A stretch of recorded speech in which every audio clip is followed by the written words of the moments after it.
Scattered spider. If that name sends a shiver down your spine, you're not alone. This is one of the most notorious social engineering groups out there, and they're raising the bar for ransomware attacks. Today, I'm breaking down how these threat actors operate and what you can actually do to hunt and stop them. First, let's talk about who and what we're dealing with. Scattered Spider specializes in data extortion and ransomware deployment. You might also see them linked to ALPHV or BlackCat ransomware, which means massive payouts are the end game.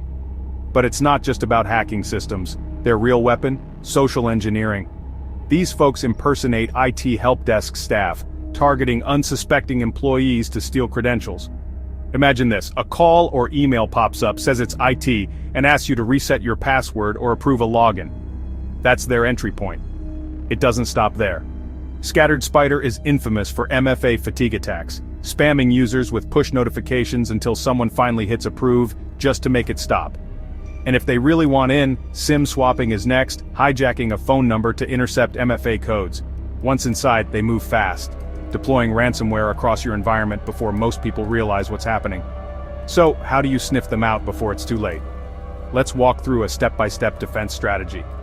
First, hit the logs. Monitor for unusual password reset requests, especially outside of normal hours or from new devices.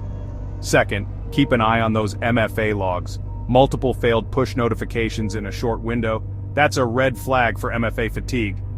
Third, watch for unauthorized enrollments of new MFA devices. If you see a device added without a valid change request, treat it like an active threat. Fourth, dig into your help desk records. Detecting anomalies in how identity is verified can reveal if someone's trying to game the system. Now, some fast mitigation tips. Switch to phishing-resistant MFA wherever possible. Think hardware tokens or passkeys. Train your employees, and not just once a year. Make sure they know how to spot social engineering and verify every help desk interaction. Limit what your help desk can do. No account resets without a second layer of validation. And back it all up with behavioral analytics, so if someone's logging in from 2 continents at once, you'll know. Here's my bottom line. Scattered Spider goes after people, not just systems. Your best defense isn't a shiny new firewall. It's robust identity protection and a human firewall. Employees who know how to say no when something feels off. Stay vigilant, stay informed, and keep those spiders out of your network.